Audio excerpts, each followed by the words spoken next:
तो भाई आज हिस्ट्री का टॉपिक था पोस्ट मौर्य डायनेस्टीज। तो देखते हैं उसमें क्या क्या है। तो पोस्ट मौर्य डायनेस्टीज दो टाइप की हैं। एक तो हमारी नेटिव डायनेस्टीज, नेटिव जो कि हमारी इंडिजिनियस थे इंडिया की, और एक थी बाहर वाली, बाहरी, फॉरेन। ठीक। अब पहले फॉरेन का देख लेते हैं। तो फॉरेन में सबसे पहले आए थे अपने sorry sorry sorry sorry sorry sorry foreign में सबसे पहले हमारे पास आए थे मौर्य डायनेस्टी ख़त्म होने के बाद इंडो ग्रीक्स। इंडो ग्रीक्स, ठीक है। इनकी खासियत थी कि ये पहले थे जिन्होंने कॉइन्स को इंट्रोड्यूस किया था, जो कि किंग्स को एट्रीब्यूटेड थे। ठीक है।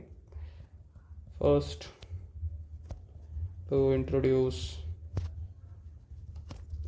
कॉइन्स, सॉरी स्पेलिंग गलत लिख रहा हूँ आज तो, कॉइन्स एट्रीब्यूटेड टू किंग्स। ये मेन शब्द है किंग। ठीक है,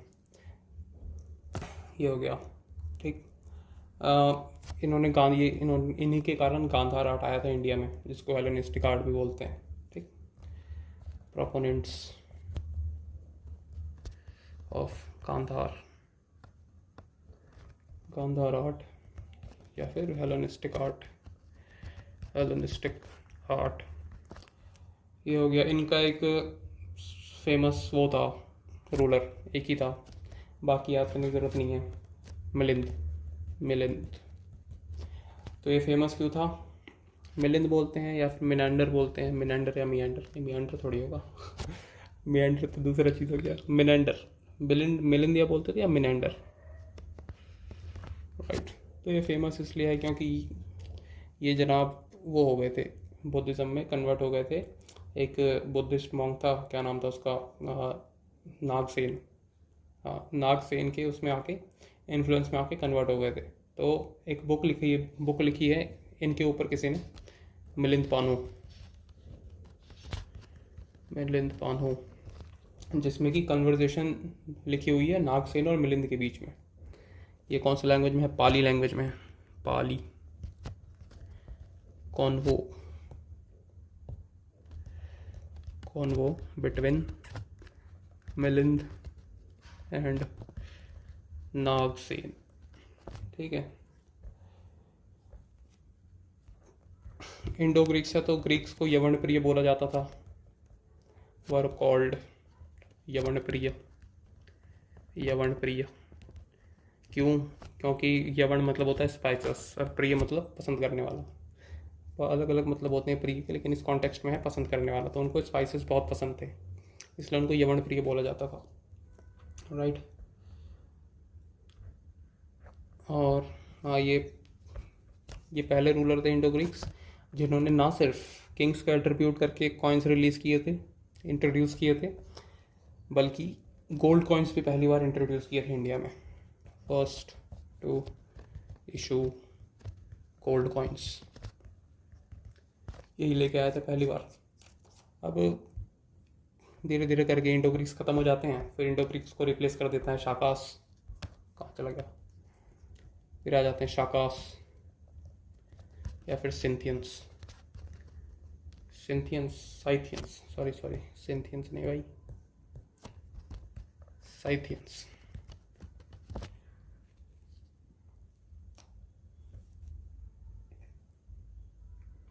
इसमें ज़्यादा कुछ है नहीं, इसमें बेसिकली इनकी कुछ 5 ब्रांचेस थी, 5 ब्रांचेस, अलग अलग जगह रूल करते थे शाका। इन्हीं को शाक क्षत्रप बोलते थे, मतलब इनके जो क्षत्रप्स होते थे। बड़ी वो है यार, बस याद कर लो। 5 ब्रांचेस थी, एक थी मथुरा में, एक अफगानिस्तान में, अफगानिस्तान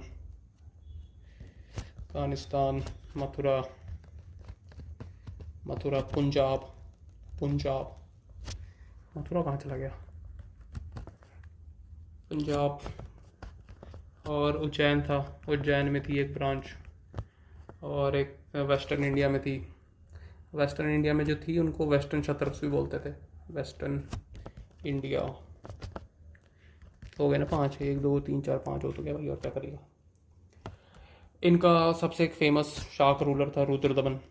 रुद्रदमन फेमस रूलर था, सबसे ज़्यादा फेमस। इसको एक उसने उसने हरा दिया था। हाँ, नहीं, रुद्रदमन ने 2 बार उसको हराया था। एक सतवाहना का रूलर था, क्या नाम था उसका, सतकर्णी टू, वासुमित्र सतकर्णी शायद।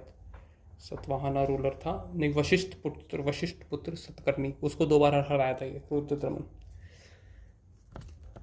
Defeated defeated Vashishtha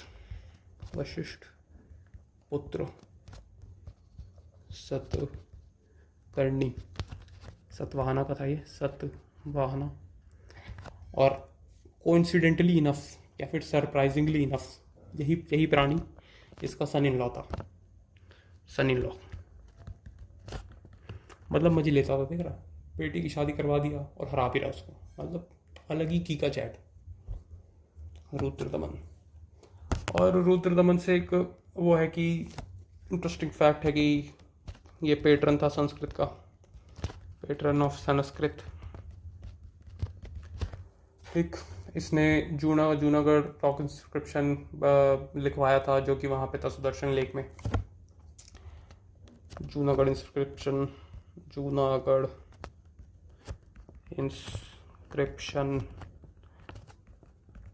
of Sudarshan lake भी देख लेते हैं। इसके अलावा और कुछ तो है नहीं इसका।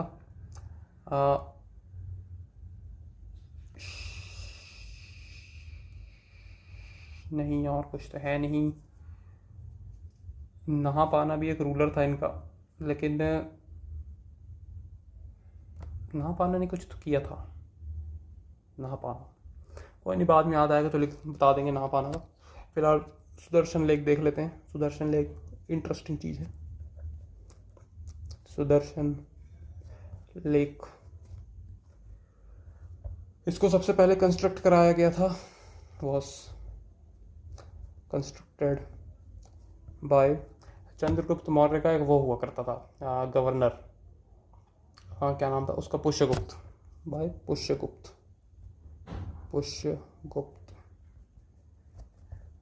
गवर्नर ऑफ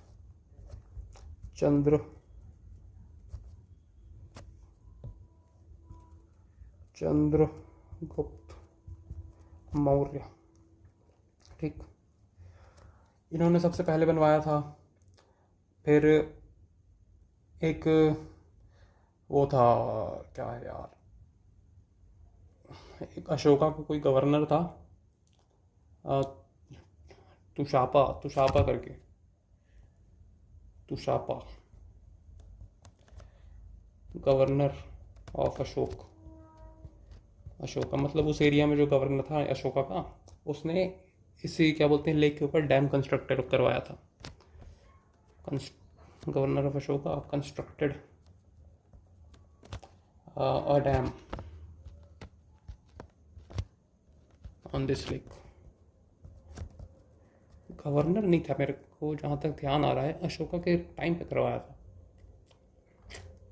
इसको मिटा देता हूँ ड्यूरिंग, इसको एक बार मैं कंफर्म कर लूँगा कि गवर्नर था कि या फिर अशोका के रेन में था, तो दोनों में से कोई एक था।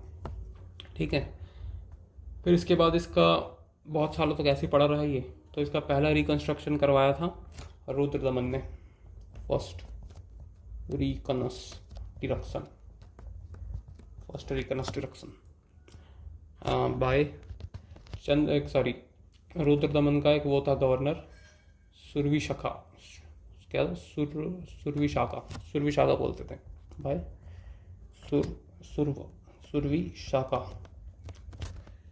Governor of Rudradaman.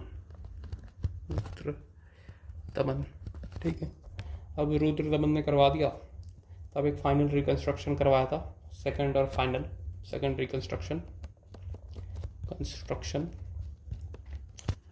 Bye Skandagupta का एक वो था गवर्नर ही बोल लो, चक्रपालित, उसने करवाया था, बाय चक्रपालित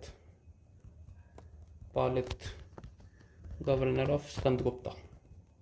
स्कंदगुप्त वही अपना गुप्ता डायनेस्टी का, हाँ गुप्ता डायनेस्टी का स्कंद गुप्त। और राइट, ये हो गया। दर्शन लेख के बारे में पता चल गया। और शाकास हो गए। शाकास के बाद आए थे अपने पार्थियंस। पार्थियंस के बारे में ज़्यादा वो है नहीं। ईरान से आए थे ये। इनका एक मोस्ट फेमस किंग था। इसका नाम सुन के मेरे को हंसी आ जाती है भाई। गोंडा फिरनेस। गोंडा फिरनेस था फेमस किंग, जिसके रेन में वो आया था पहला Christian missionary saint Thomas visited India during his reign to propagate Christianity. एक ही बात है। ये हो गए पार्थियंस हो गए। चौथे थे अपने कुशानस। ये अपने आप को वो बोलते थे, क्या बोलते हैं, सन ऑफ गॉड्स। अपने आप को सन ऑफ गॉड्स क्लेम करते थे। ये ऊंची क्लैन से थे। ये ऊंची क्लैन, राइट। पहले थे अपने इसके फाउंडर थे कुजुल किलेडस्फेस। फाउंडर थे कुजुल किलेडस्फेस, ऐसे कुछ नाम था। केला नहीं है, कुछ तो था किलेडस्फेस। कुजुल किलेडस्फेस लिख लो यार, क्या ही जा रहा है। कुजुल याद हो गया ना, डेस्फेस बस हो गया, बहुत काफ़ी है। कुजुल किलेडस्फेस हो गया। इसके बाद आया था वेमा किलेडस्फेस।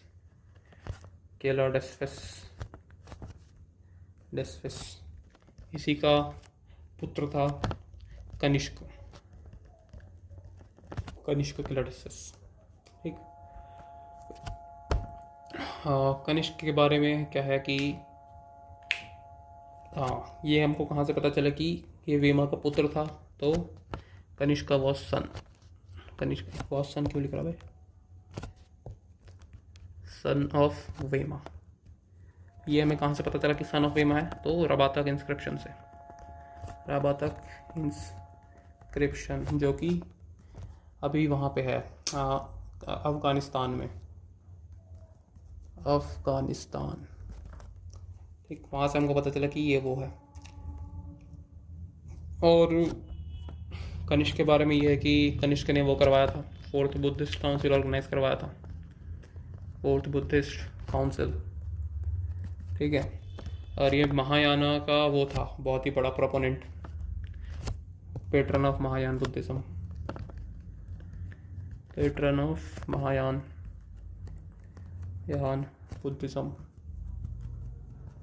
Buddhism, okay. इसको सेकंड अशोका भी बोला जाता था, कॉल्ड, ऐसे कर लो नहीं तो इसी में मिला देगा, कॉल्ड सेकंड अशोका, क्योंकि इसकी एक्सपेंशनिस्ट पॉलिसीज थी इसलिए, ठीक है।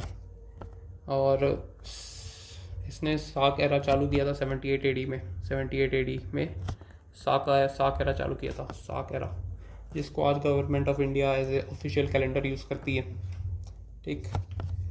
इनके 2 कैपिटल्स थे, कुशानास के 2 कैपिटल्स। एक था पेशावर, फिर था मथुरा। कुशान्स ने प्योरेस्ट गोल्ड कॉइन वो किया था इशू, प्योरेस्ट गोल्ड कॉइन, ठीक है। और तो कुछ था नहीं इसमें। ये इन्होंने हॉर्समैन वाली वो कल्चर लाया था इंडिया में, मतलब पगड़ी और sherwani, horseman culture, turban, sherwani इन्होंने इंट्रोड्यूस किया था, राइट। तो और कनिष्क के रूल में ही वो थे चरक और सुश्रुत। हाँ, और अश्वघोष ने वो लिखा था, क्या नाम है उसका, बुद्धचरिता, ठीक। लिख तो लें इसको, चरक एंड सुश्रुत, सुश्रुता, सुश्रुत, ट्यूरिंग, कनिष्क। ठीक है।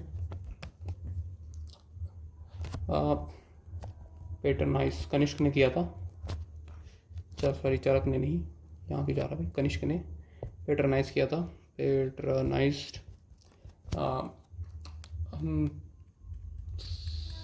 अश्वघोष को, अश्वघोष जिसने बुद्ध चरिता लिखी है, अश्वघोष। और वासुमित्र, वासुमित्र को किया था। और नागार्जुना को किया था, नागार्जुना। और किसको किया था? चरक, चरक को तो बता ही दिया कि चरक को किया था। और भी थे, बस ये 3 इंपॉर्टेंट है वैसे, नागार्जुना। ठीक है।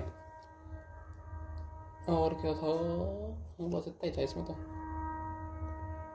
ठीक है, हाँ इतना ही था। ये सिल्क रोड को वो कंट्रोल किया करते थे, Kushans controlled silk road. Silk road भाई कभी सेंट्रल एशिया तक अपनी पहुंच को कर रखी थी, कभी अपना एम्पायर फैला रखा था कुशान्स ने। मतलब बोलने को ही कुशान्स क्या बोलते हैं, सिर्फ बोलने को ही फॉरेन थे, मतलब एक तरीके से वही हो गए थे ये। उनके क्या बोलते हैं, कुशानास उनके वर्शिपर थे, शिवा और बुद्धा के। ये तो बोलना बोली क्या, कुशानास वर्शिप्ड शिवा एंड बुद्धा। इसी कारण से इनको जनरली इंडिजीनियस वो कंसिडर किया जाता है, लेकिन जस्ट बिकॉज इनके वो बाहर से आए थे, यूजुअली सेंट्रल एशिया से आए थे, इसलिए इनको फॉरेनर वो किया जाता है कंसिडर। ठीक है, बस हरकतें इनकी पूरी होती हैं इंडिजीनियस वाली। ठीक है, ये हो गया अपना फॉरेन। अब आ जाते हैं नेटिव। ऑलराइट, तो नेटिव में अपनी थी सबसे पहले Shunga dynasty, number 1 Shunga dynasty. Maurya के बाद सबसे पहले यही आए थे। इसका फाउंडर था पुष्यमित्र शुंगा, फाउंडर पुष्यमित्र शुंगा। ये कुछ बृहद्रथ जो कि आखिरी वो था मौर्यन किंग, उसका कुछ ऑफिशियल हुआ करता था, या कमांडर इन चीफ कुछ हुआ करता था। तो उसने देखा कि बृहद्रथ तो कति फर्जी सा रूलर है, तो उसने मारपीट के भगा दिया। Defeated Brihadratha last Mauryan king.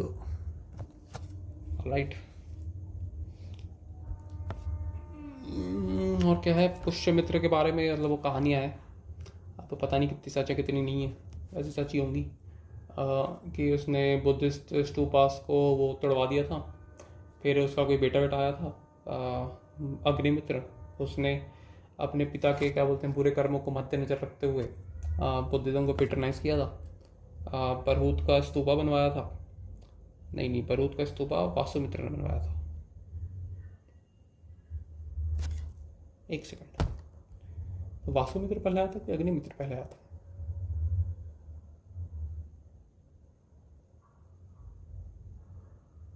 नहीं, पहले तो अग्निमित्र ही आया था ना, क्योंकि अग्निमित्र था इसका बेटा। जो भी है यार, ठीक है, इतना हो गया। कैपिटल थी इनकी विदिशा। कहीं लिखने क्या, यही लिख लेते हैं, कैपिटल विदिशा। सन था इसका पुष्यमित्र का अग्निमित्र, जिसके ऊपर कालिदास ने एक ड्रामा लिखा है, मालविका अग्निमित्र। ये एक बेसिकली लव स्टोरी है अग्निमित्र और मालविका की। अग्निमित्र कालिदास ड्रामा, मालविका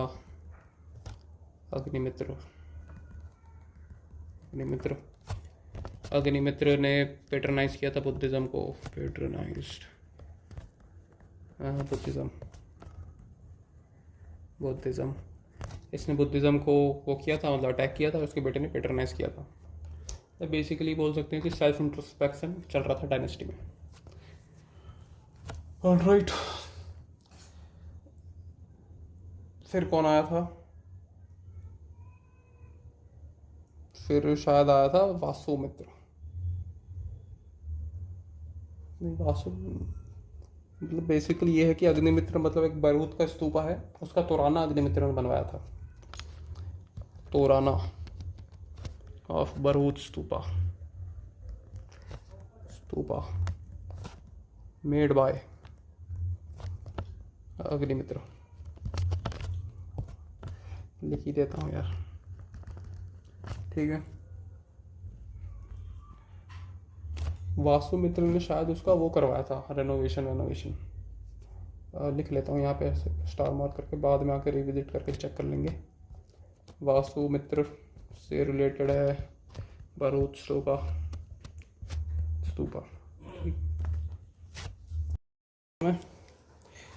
वासुमित्र हो गया था। और वासुमित्र हो गया, अग्निमित्र हो गया, क्या क्या हो गया था इसमें? शुंगा फाउंडर वासुमित्र, शुंगमित्र, ठीक है। और एक था हमारा, इनका किंग था, इन सब के बाद आया था भागभद्र। हाँ, भागभद्र। उसके कोर्ट में एक वो आया था एम्बेसडर, पता नहीं किसका तो एम्बेसडर था, पता कर लेंगे। एम्बेसडर था किसी का, हीलियोडोरस। उसने विदिशा में एक उसकी स्तूपा नहीं, एक पिलर की स्थापना करी थी, वासुदेव पिलर बोल के, विदिशा में वासुदेव पिलर। बेसिकली वो क्या बोलते हैं, हिंदुइज्म में कन्वर्ट हो गया था, इनके भागभद्र के इन्फ्लुएंस में आके, ऐसी कुछ लंबी सी कहानी थी,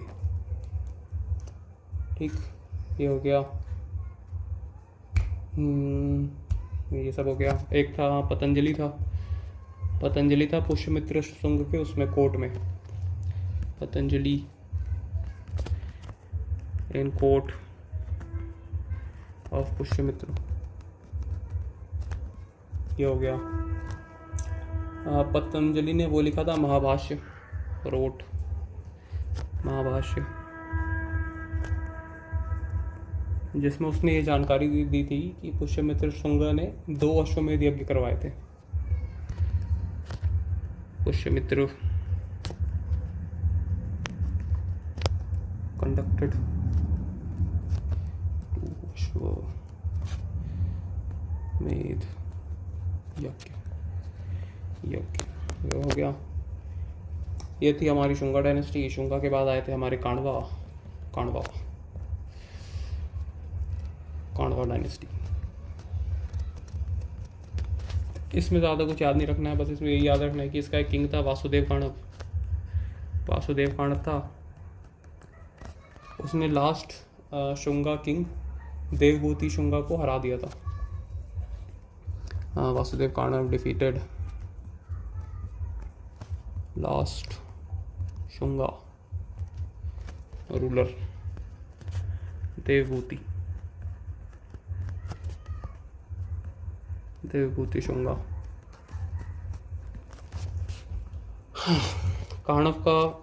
काणव डायनेस्टी का लास्ट रूलर था सुशर्मन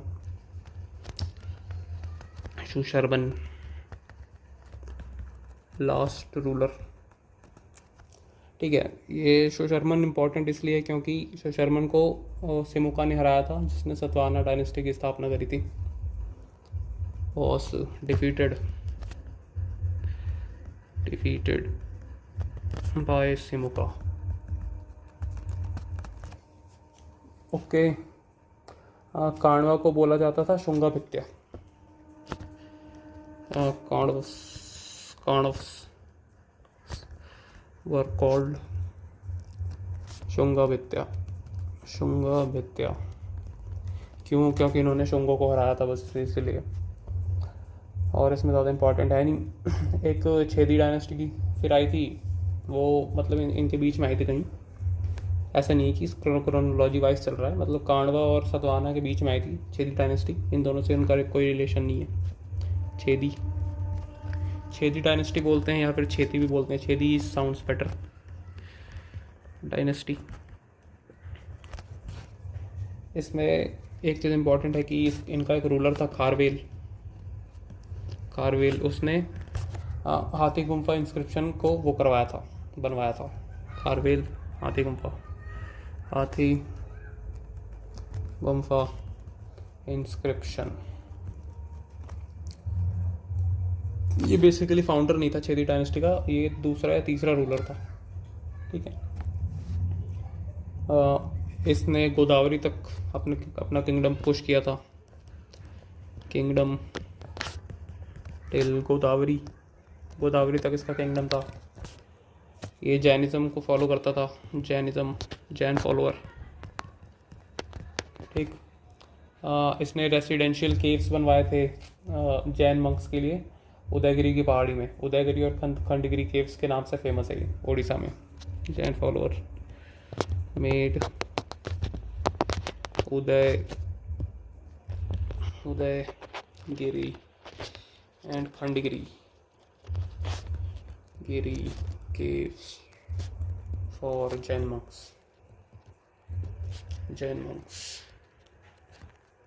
in Odisha,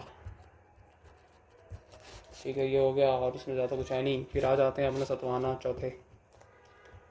सतवाहना, इनका कैपिटल था प्रतिस्थाना,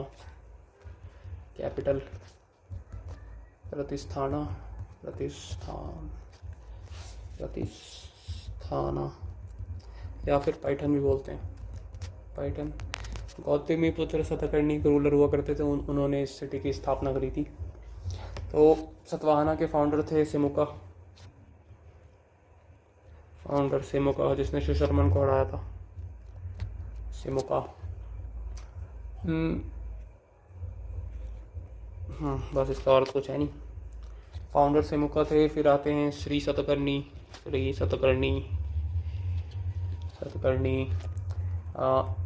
ये इम्पोर्टेंट क्यों है? क्योंकि इनकी वाइफ हुआ करती थी, नागू नायक। इन्होंने क्या बोलते हैं, नाना घाट इंस्क्रिप्शन कंस्ट्रक्ट करवाया था। नाना घाट इंस्क्रिप्शन मतलब इंस्क्रिप्शन में बेसिकली ये था कि कहानी बता रही थी कि कैसे उनके पति मर गए और फिर उन्होंने अपने किंगडम को रूल किया। ऐसी लंबी सी कहानी है। नाना घाट इंस्क्रिप्शन बेसिकली श्री सतकर्णी से रिलेटेड है और थोड़े स्पेसिफिक हो गए उनकी पत्नी नगनिका से। नगनायक है कि नगनिका पता नहीं, मतलब स्पेलिंग तो यही है, नगनायक। ऑलराइट,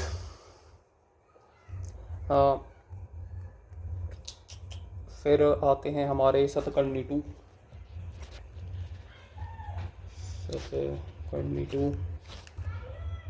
इन्होंने सांची स्तूपा को वो करवाया था डेकोरेटेड सांची स्तूपा। स्पेसिफिकली क्या करवाया था वो तो पता नहीं, लेकिन कुछ एम्बेलिशमेंट करके कुछ बोलते हैं वो करवाया था सतकर्णी टू ने। और श्री सतकर्णी, सॉरी इसका तो भूल ही गया। श्री सतकर्णी का एक टाइटल हुआ करता था। इनको बोलते थे दक्षिण पथ नायका, ऐसे कुछ बोलते थे। कंफर्म कर लूँगा क्या था, दक्षिण पथ नायका था कि दक्षिण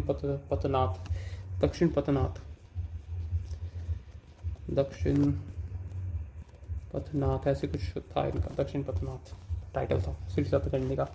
फिर सतकर्णी टू आया, उसने वो करवा लिया। फिर गौतमीपुत्र आए थे। गौतमीपुत्र सबसे फेमस रूलर सतवाहना के, गौतमीपुत्र सतकर्णी। ये इम्पोर्टेंट इसलिए हैं क्योंकि सबसे पहले तो इनकी मदर हुआ करती थी।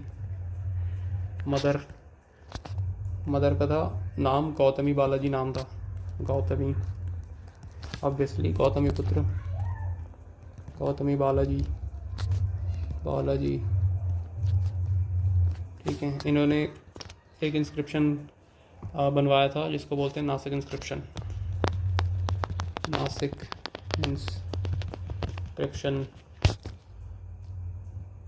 अपने बेटे के लिए बनवाया था, फॉर हर सन, जो भी है।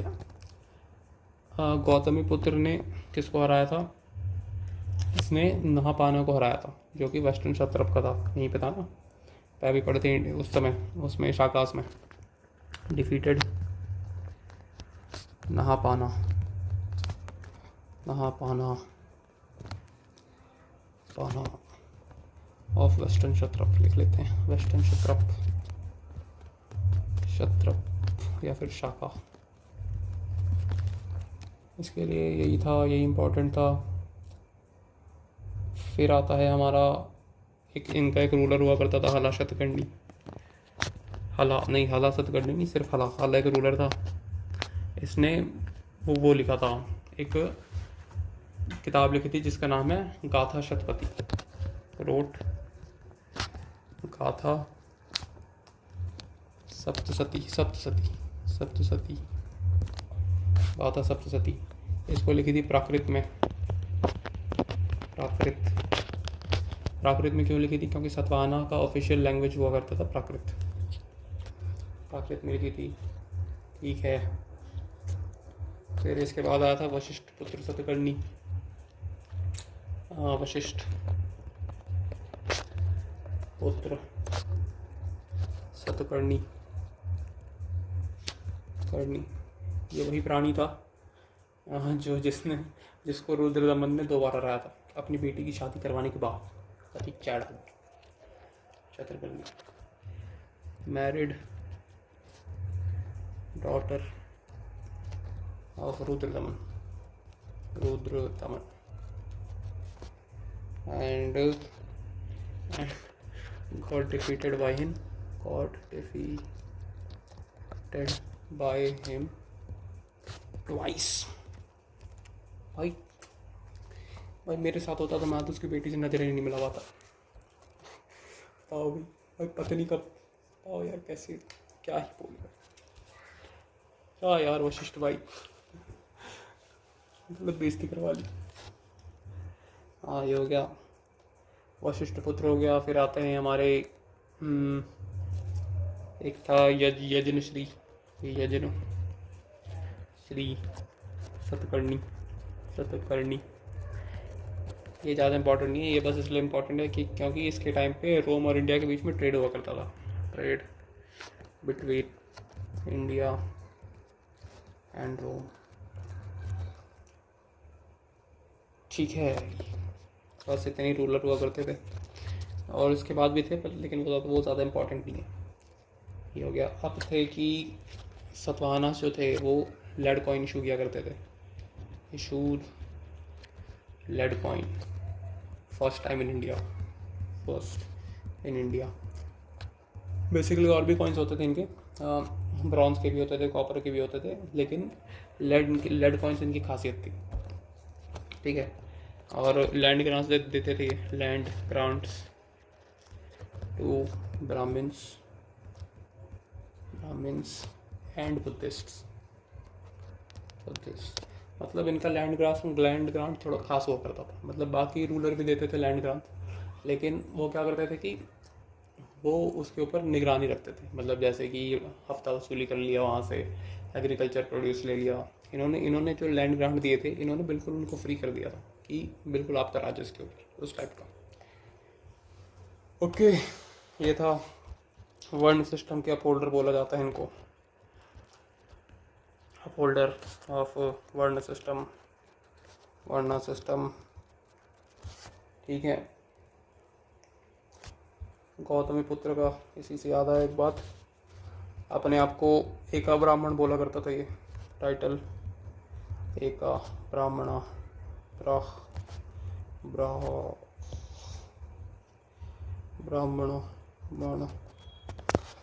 टाइटल लेकर बैठा था। तो सतवाहना में बेसिकली बस इतना ही है। इसके बाद मैंने एक्चुअली संगम एज भी पढ़ा था, लेकिन हुआ क्या कि संगम एज में उन्होंने, मेरा मन था ऐसा कि चोला अगर मैं पढ़ रहा हूँ तो पूरा ही एक साथ पढ़ लूँ, मतलब अर्ली चोला और मेडिवल चोला एक साथ हो जाए। लेकिन लोग भाई क्या बोलते हैं, कभी बुक के हिसाब से चलते हैं, जितने भी लोग पढ़ाते हैं। उन्होंने संगम एज पढ़ा दिया, बस अर्ली चोला पढ़ा के छोड़ दिया। तो अब मेरा नोट्स बनाने का मन नहीं किया। फिर मैं बोला सुन लेता हूँ, दिमाग में बैठे रहेगा एक बार। तो मैं नोट्स बनाऊंगा अपना, तो चोला एक साथ बनाऊंगा पूरा। इसलिए संगम एज में पढ़ा था, लेकिन अभी उसको रिवाइज़ नहीं कर रहा क्योंकि दोबारा उसको पढ़ना ही है। तो बस यही कारण है। मिलते हैं फिर दोबारा।